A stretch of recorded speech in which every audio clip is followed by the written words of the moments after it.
Contundente. Bibliotecas y derechos humanos. Pedro. Muy bien. Gracias, Joaquín. Y muchas gracias al Instituto Cervantes, lo primero, y a Yolanda de la Iglesia, que contactó conmigo y me invitó a hablar de biblioteca y derechos humanos. De manera que procedo inmediatamente, que no vamos muy bien de tiempo. Veo que anoche mandé muy tarde el texto, por la madrugada ya, que lo tenéis en la carpeta, así que, perdón, pero bueno, tenéis el texto que voy a leer. Me saltaré algún párrafo para abreviar algo. Bien, bueno, de las diversas definiciones que uno puede encontrar de derechos humanos, ¿se oye bien? ¿Se oye bien? Bueno, pues digo que de las muchas definiciones que podemos encontrar de derechos humanos, pues me gusta resaltar aquellas que se refieren al enfoque emancipatorio que tienen los derechos humanos, más que dar una visión académica o conceptual basada en conceptualizaciones abstractas. Así que voy a citar tres, concretamente. Una es de Pérez Luño. Dice, los derechos humanos son el conjunto de facultades e instituciones que en cada momento histórico, no es una foto fija, concretan las exigencias de la dignidad y la igualdad humanas.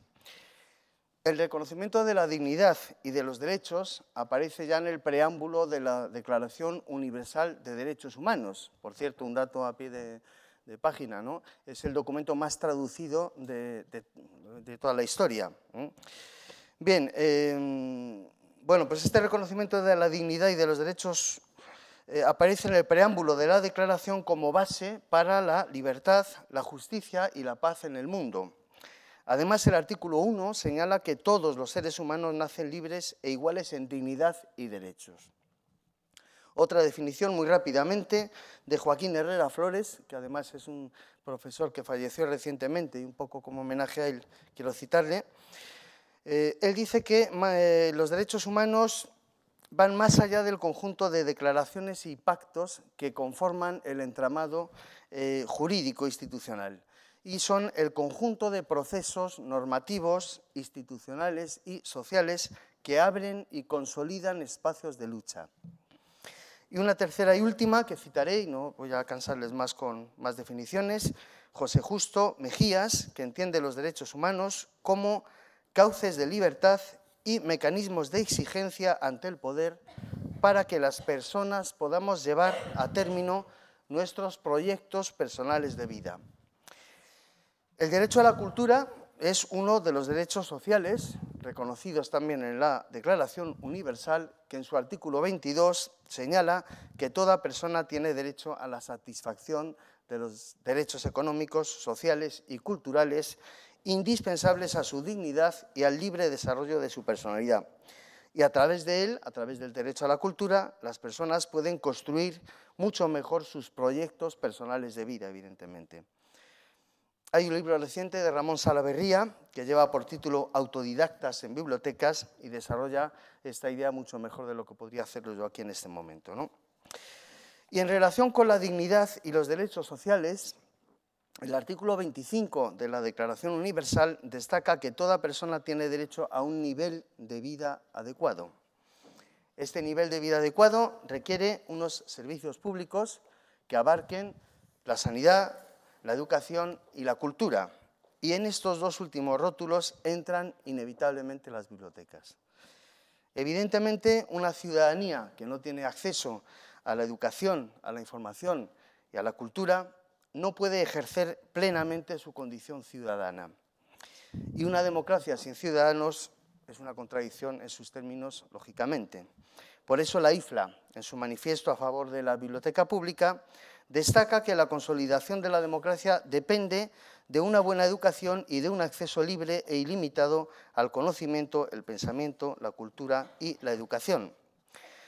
Lamentablemente, como han señalado algunos autores, pero destacadamente Armand Matelar, en algunos de sus trabajos, el escenario de debate de los temas educativos, informativos y culturales pasó ya hace algunos años de la UNESCO a la Organización Mundial del Comercio. Claro, la Organización Mundial de Comercio considera estos asuntos cuestión de negocios, incluyendo a las bibliotecas en uno de los apartados comerciales del Acuerdo General del Comercio de Servicios. Un acuerdo que está previsto para privatizar los servicios públicos, como vemos que se va haciendo crecientemente, y convertir en negocio lucrativo toda actividad humana y todos los recursos que nos da la naturaleza. La lógica neoliberal va arrinconando los espacios ciudadanos, como es el de la biblioteca, para convertirlos en espacios comerciales.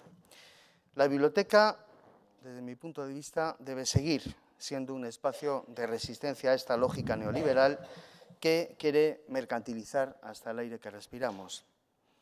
Como espacio público y como instrumento para el acceso a la información, al conocimiento y a la cultura, la biblioteca tiene una posición idónea para impulsar el fomento de los derechos humanos y los valores democráticos, tal y como lo señalan la UNESCO y la IFLA en diversos textos. La biblioteca tiene que ayudar a extender la cultura y los valores de los derechos humanos para que formen parte del bagaje cultural de la ciudadanía, que los ciudadanos de esta manera pueden ser críticos con los poderes y exigir mejoras sociales. En este sentido, me parece de interés recordar la Declaración de Buenos Aires sobre información, documentación y bibliotecas, que se produjo en el marco del primer Foro Social de Información, Documentación y Bibliotecas que se celebró en Buenos Aires en 2004 y que señala en diversos puntos el papel de las bibliotecas y demás centros de información en la promoción de los valores democráticos, el impulso de la práctica de la democracia, la contribución al desarrollo de los derechos humanos y el compromiso social de los bibliotecarios con la paz. En los últimos años, trabajos de diversos autores se han ocupado de impulsar estas ideas. Solo señalo un par de ellos, como son el libro de Tony Samek, Biblioteconomía y Derechos Humanos, y el de Ramón Alberts, Archivos y Derechos Humanos. Archivos se escapa un poco de la temática, pero está muy relacionada con lo que estamos hablando aquí hoy. Bueno, como procedo del ámbito docente, de lo que me he ocupado en los últimos años es de intentar incorporar en mi contexto estas ideas, procurando que las enseñanzas de los futuros profesionales de las bibliotecas, los archivos y los centros de documentación abarquen aspectos de compromiso social, de manera que ni los estudiantes ni esos futuros profesionales se conviertan en meros pulsateclas eficientes en tareas técnicas que podrá realizar cualquier aparato tecnológicamente avanzado, ¿no? Cualquier ordenador. Entiendo que un profesional que sale de la universidad debe ser consciente de los problemas sociales y debe preguntarse qué puede aportar desde su función profesional para la mejora de la sociedad. Y en todo caso, la democracia y los derechos humanos deben formar parte del currículum universitario. Por supuesto que no son opiniones mías, que no tienen gran valor, sino que hay instituciones que defienden esto con bastante más autoridad, naturalmente. La Conferencia Mundial sobre la Educación Superior, que se celebró en París en julio de 2009, culminó con un comunicado que señalaba que la educación superior debe no solo proporcionar habilidades, que es en lo que se está concentrando hoy día la universidad, sino también promover el pensamiento crítico y la ciudadanía activa y contribuir a la educación de un ciudadano comprometido con la construcción de la paz, la defensa de los derechos humanos y los valores de la democracia. Otra institución de relieve es el Consejo de Europa, que debe ser una referencia para nosotros. En 2006 proclamó la declaración que lleva por título Responsabilidad de la educación superior para una cultura democrática. 2 puntos, ciudadanía, derechos humanos y sostenibilidad. En ella se dice que la enseñanza superior juega un papel esencial en la transmisión de la cultura democrática. Y el Consejo de Europa entiende que un núcleo esencial de esa cultura democrática son los derechos humanos. Una parte del profesorado entiende que la enseñanza universitaria debe abarcar algo más que los procesos técnicos.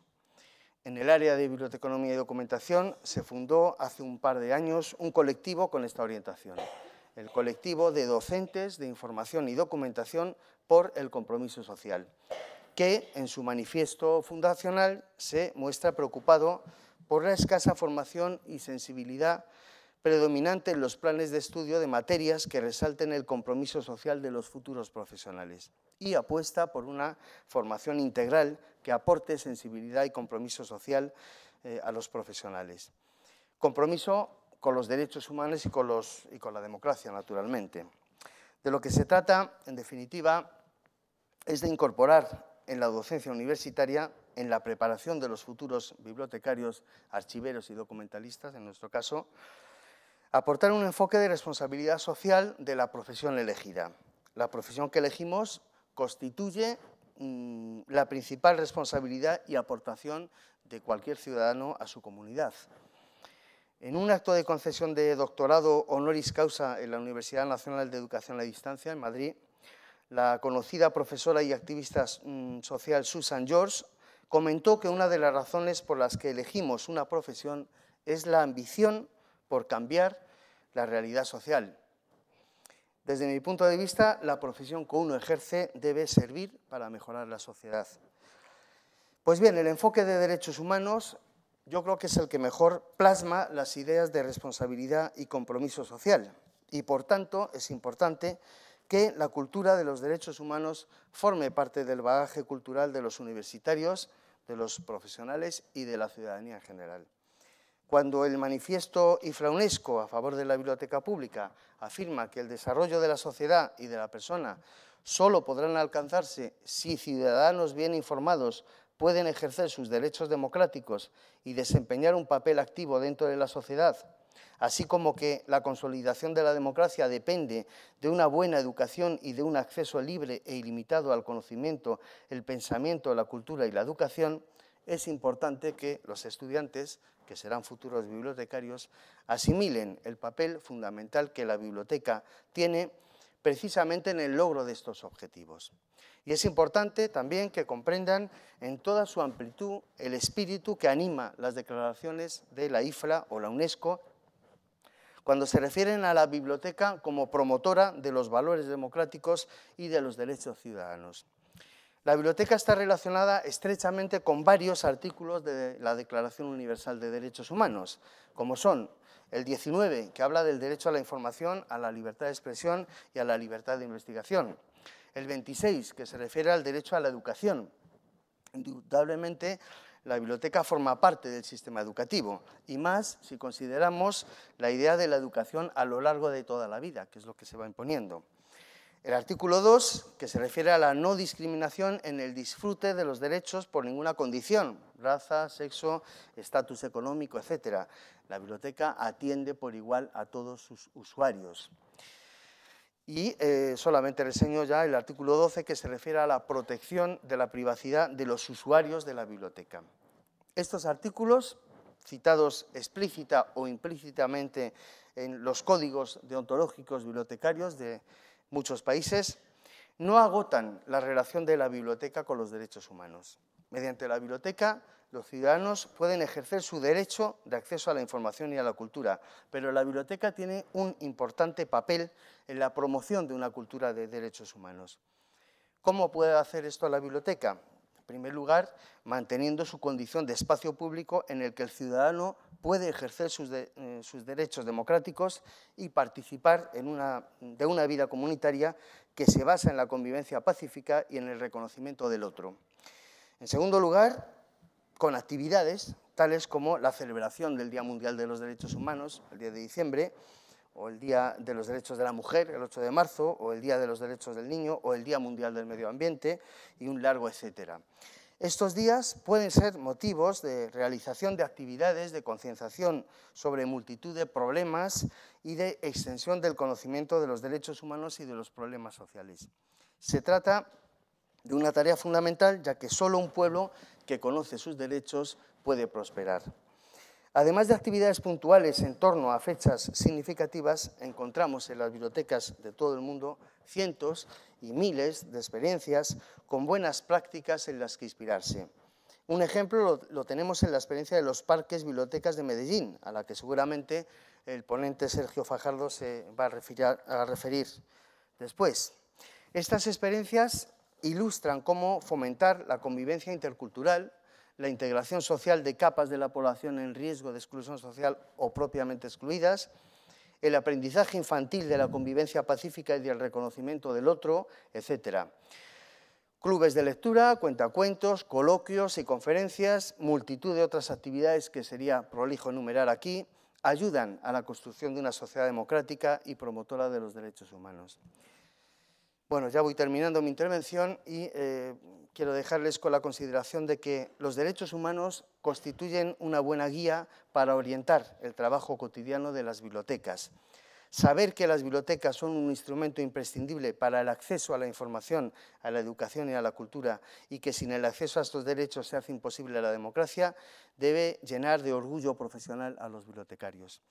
Y también creo que es necesario reforzar el mensaje de que estos derechos solo pueden ser protegidos desde una concepción de servicio público incompatible con los intentos de hacer de estos derechos y servicios objeto de lucro a través de su privatización y mercantilización.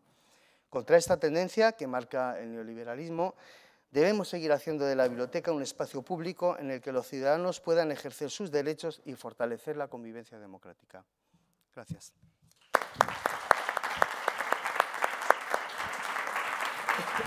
Muchas gracias, Pedro, por ajustarte y sintetizar también tu intervención, que así podemos ir dando paso a la intervención del segundo ponente. Javier, si quieres